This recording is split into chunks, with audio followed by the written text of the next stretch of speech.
आज हम बात करेंगे शीत युद्ध पर। शीत युद्ध को आप ऐसे समझ सकते हैं कि जब प्रथम विश्व युद्ध 1914 से 1918 तक चला, जिसमें कुछ जान माल की हानि हुई, लेकिन वह एक सीमित क्षेत्र तक था। उसके बाद सन 1939 से 1945 तक द्वितीय विश्व युद्ध चला, जिसमें दक्षिण पूर्वी एशिया, अफ्रीका, उसके बाद यूरोपीय देश, चीन, बर्मा और भारत के कुछ हिस्से भी शामिल थे। इसमें भारत कैसे शामिल था? भारत को इस तरह शामिल किया गया था कि भारत पर उस समय यूरोपीय देश के एक देश जो ब्रिटेन के नाम से जाना जाता था, वह भारत पर अपना औपनिवेशिक शासन कर रहा था और भारत के लोगों को उससे आज़ादी चाहिए थी। तो ब्रिटेन के लोगों ने, या उनके, हम कह सकते हैं कि ब्रिटेन शासक ने यह आश्वासन दिलाया कि अगर आप ब्रिटेन की तरफ से युद्ध करेंगे तो हम आपको आज़ादी दिला देंगे। लेकिन जब 1945 में द्वितीय विश्व युद्ध समाप्त हुआ, उसके बाद अंग्रेज़ों ने एक तरह से कह सकते हैं कि भारतीयों को धोखा दिया और वह पुनः भारत पर शासन करना चाहते थे। लेकिन महात्मा गांधी के भारत छोड़ो आंदोलन की बदौलत, और उस समय हम साफ सीधी बात में आपको बात करें तो मैं भारत की आज़ादी में महात्मा गांधी का उतना योगदान नहीं मानता जितना उसमें सुभाष चंद्र बोस और हिटलर का शामिल था। आपको जानने में आश्चर्य होगा, लेकिन अगर हम इस बारे में बाद में चर्चा करेंगे, क्योंकि अभी हम टॉपिक से नहीं तो बिछड़ जाएंगे। लेकिन अगर शायद इसमें हिटलर ने सुभाष चंद्र बोस का साथ ना दिया होता और अंग्रेज़ों को ना इधर से उधर से, क्योंकि अंग्रेज़ दोनों तरफ से घिर गए थे, उनके मौके का फ़ायदा नहीं उठाते, तो शायद अंग्रेज़ इतने कमज़ोर ना होते और उन्हें हराने में बाद में बहुत दिक्कतें होती। तो हम ये कह रहे थे कि जैसे इस समय हम चर्चा पर थे शीत युद्ध की, तो शीत युद्ध जब 1945 में द्वितीय विश्व युद्ध समाप्त हुआ, उसके बाद दो ध्रुवीय देश, पहला अमेरिका और दूसरा सोवियत संघ, इन दोनों के बीच में विचारीय लड़ाई प्रारंभ हो गई। शीत युद्ध से हम यह समझ सकते हैं कि इसमें किसी भी प्रकार की जान माल की हानि नहीं होती है, लेकिन उसके हानि होने की पूरी संभावना बनी रहती है। मतलब यहाँ पर यह है कि शीत युद्ध जब प्रारंभ हुआ तो दोनों देशों के बीच सिर्फ विचारधारा की लड़ाई थी, लेकिन उसमें इस प्रकार माहौल बनाया जाता है कि बस युद्ध कभी भी प्रारंभ हो सकता है, सैनिक युद्ध कभी भी हो सकता है, लेकिन होता नहीं है। यहाँ पर समझने वाली बात यह भी है कि इसमें कई देशों ने अमेरिका का साथ दिया, मतलब वह पूंजीवादी विचारधारा के पक्ष में थे। कई लोग, या हम कह सकते हैं कई देश, साम्यवादी विचारधारा जो सोवियत संघ की विचारधारा थी उसके पक्ष में थे।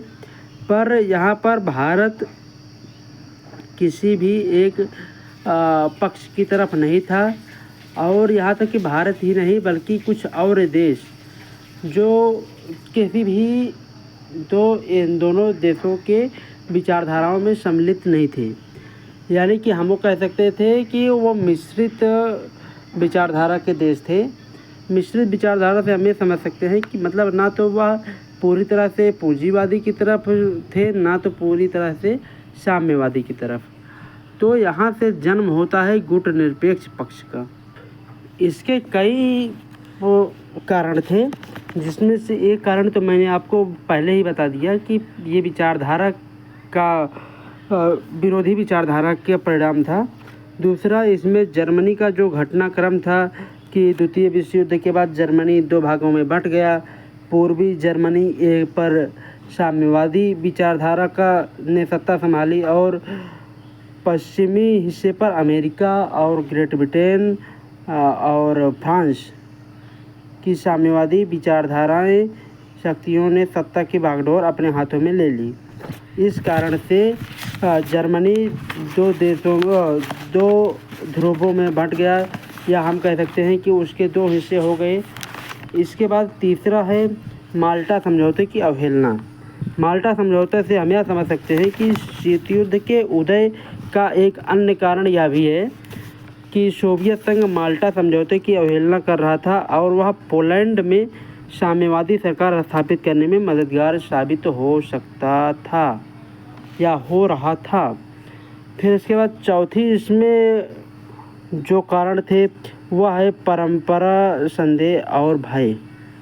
परस्पर संदेह और भय से हमें समझ सकते हैं कि दोनों गुटों के देशों के मध्य शीत युद्ध के कारण परस्पर संदेह, अविश्वास और डर का माहौल व्याप्त हो गया था। पाश्चात्य देश यानी कि पश्चिमी देश बोल्शेविक क्रांति के से काफ़ी प्रभावित थे, जिससे आपस में अविश्वास और भय की खाई को और अधिक चौड़ा कर दिया था। इसका एक महत्वपूर्ण कारण हम कह सकते हैं कि इसमें सोवियत संघ का अणु बनाना और उसे छिपाना। अणु से हम यह समझ सकते हैं कि एटम बम। तो शीत युद्ध के उदय का एक महत्वपूर्ण कारण था कि संयुक्त राष्ट्र अमेरिका और ग्रेट ब्रिटेन ने अणु बमों के अनुसंधान को सोवियत संघ से छिपा कर रखा था। सोवियत संघ को इनकी इस चतुराई के बारे में जब पता चला तो इनके संबंधों में कभी न ख़त्म की जाने वाली जो दरार थी वो पैदा हो गई। इसमें एक यह भी कारण था कि संयुक्त राष्ट्र संघ द्वारा वीटो पावर का प्रयोग।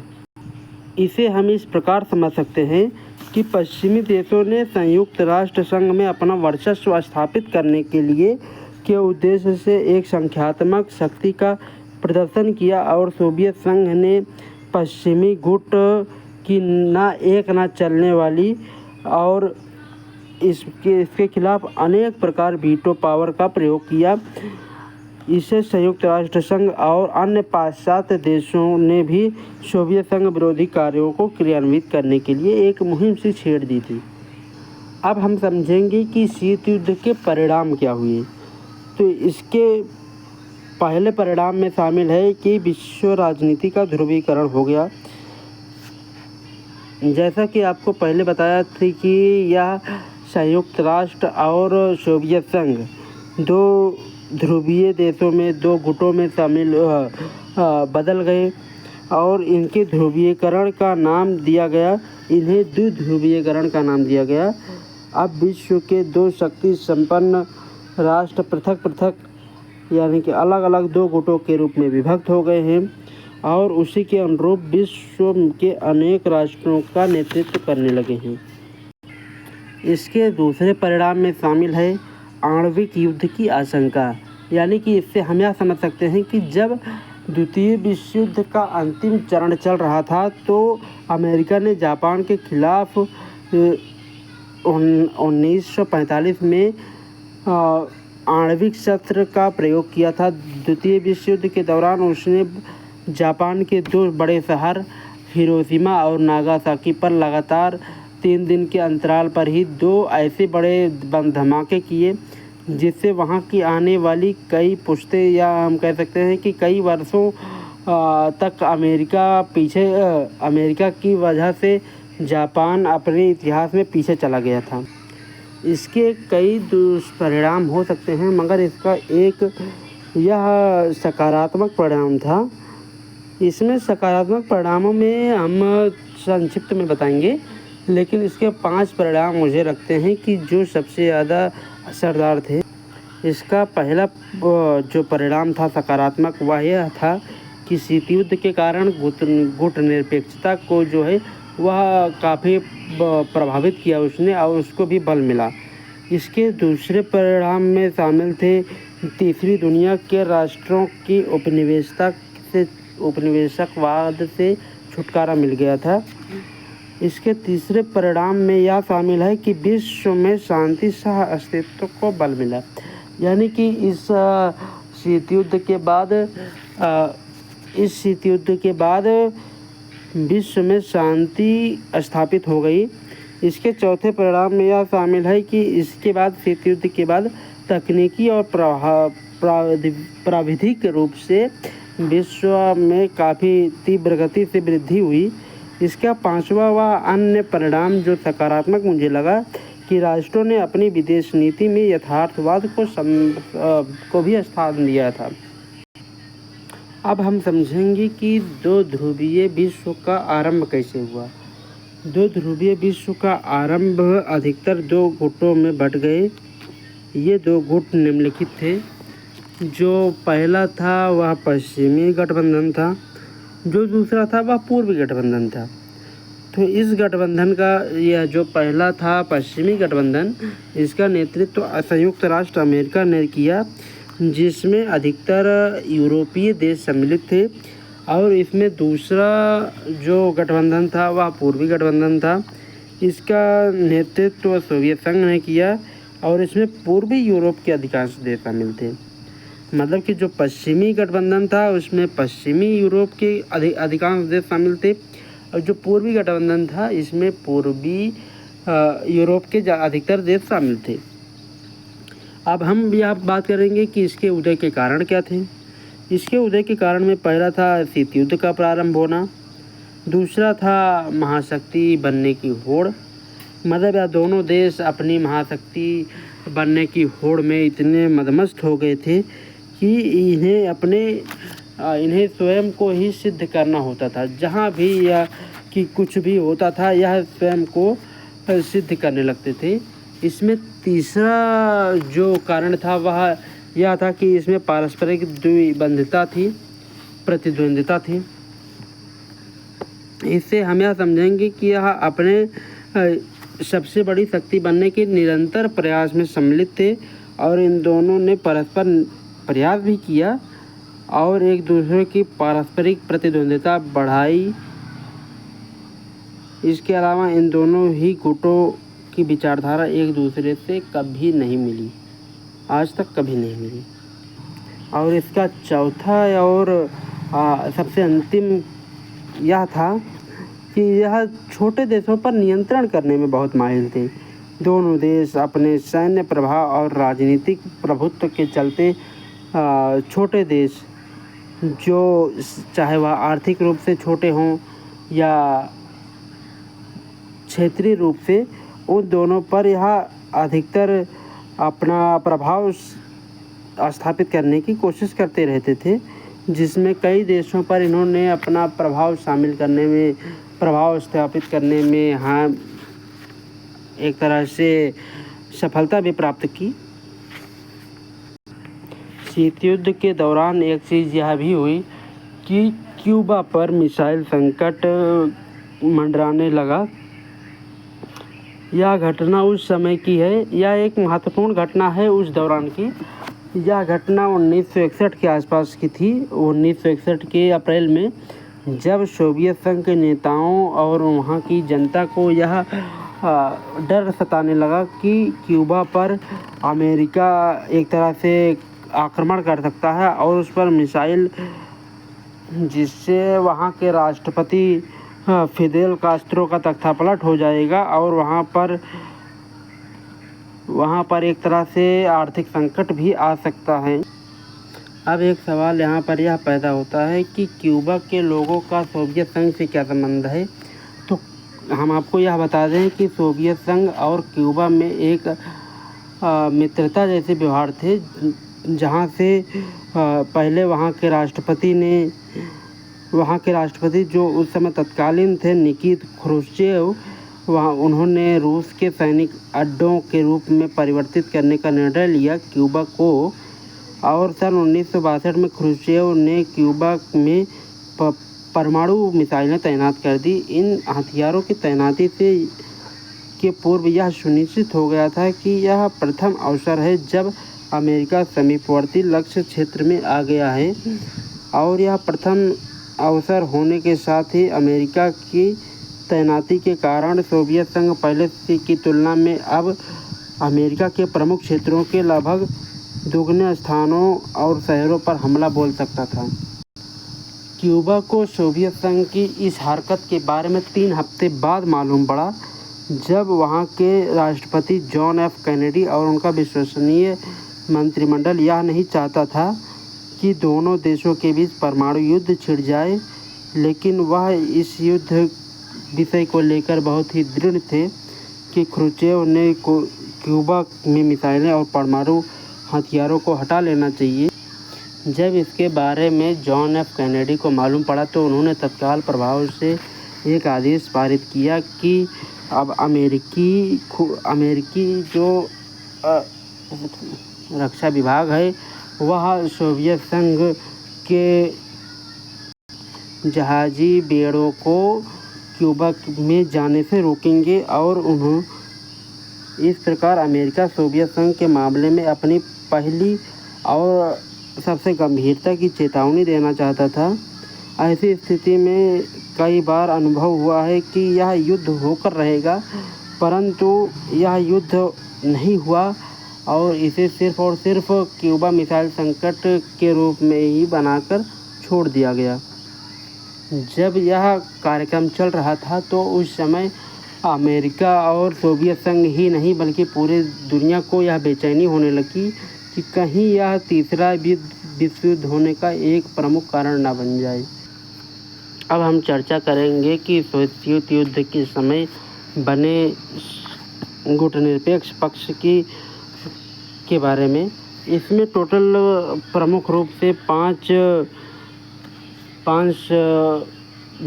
पाँच व्यक्ति ही मेन थे, जिसमें से पहले थे जोसेफ ब्रॉज टीटा, ये यूगोस्लाविया के शासक थे। दूसरे थे गमाल अब्दुल नासिर, यह मिस्र के शासक थे। तीसरे थे वामे एनक्रुमा, यह घाना के पहले प्रधानमंत्री थे। इन्होंने आज़ादी की लड़ाई में अगुवा की भूमिका निभाई थी। चौथे थे हमारे अपने देश के पहले प्रधानमंत्री जवाहरलाल नेहरू। और पांचवें थे इंडोनेशिया के पहले शासक, या हम कह सकते हैं इंडोनेशिया के पहले राष्ट्रपति, जिनका नाम था सुकर्णो। इन पांचों ने गुटनिरपेक्ष आंदोलन की स्थापना की थी। अब हम संक्षिप्त में इसके घटनाक्रम को डेट वाइज एक बार बहुत तेज़ी से समझने का प्रयास करेंगे। सबसे पहले 1947, साम्यवाद को रोकने के बारे में अमेरिकी राष्ट्रपति ट्रूमैन का सिद्धांत। दूसरा 1947 से 1952, मार्शल प्लान, पश्चिमी यूरोप के पुनर्निर्माण में अमेरिका की सहायता। तीसरा 1948 से 1949, सोवियत संघ द्वारा बर्लिन की घेराबंदी। अमेरिका और उसके साथी देशों में पश्चिमी बर्लिन के नागरिकों को जो आपूर्ति भेजी गई उसे सोवियत संघ ने अपने विमानों से उठा लिया। चौथा 1950 से 1953, कोरियाई युद्ध। फिर पाँचवा 1954, वियतनामियों के हाथों दायन बियान फू में फ्रांस की हार। जिनेवा समझौते पर हस्ताक्षर।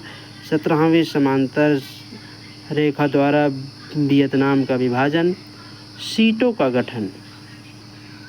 छठा 1954 से 1975, वियतनाम में अमेरिकी हस्तक्षेप। फिर 1955, बगदाद समझौते पर हस्ताक्षर, बाद में इसे सेंटो का नाम से जाना। फिर उसके बाद 8वां 1955, हंगरी में सोवियत संघ का हस्तक्षेप।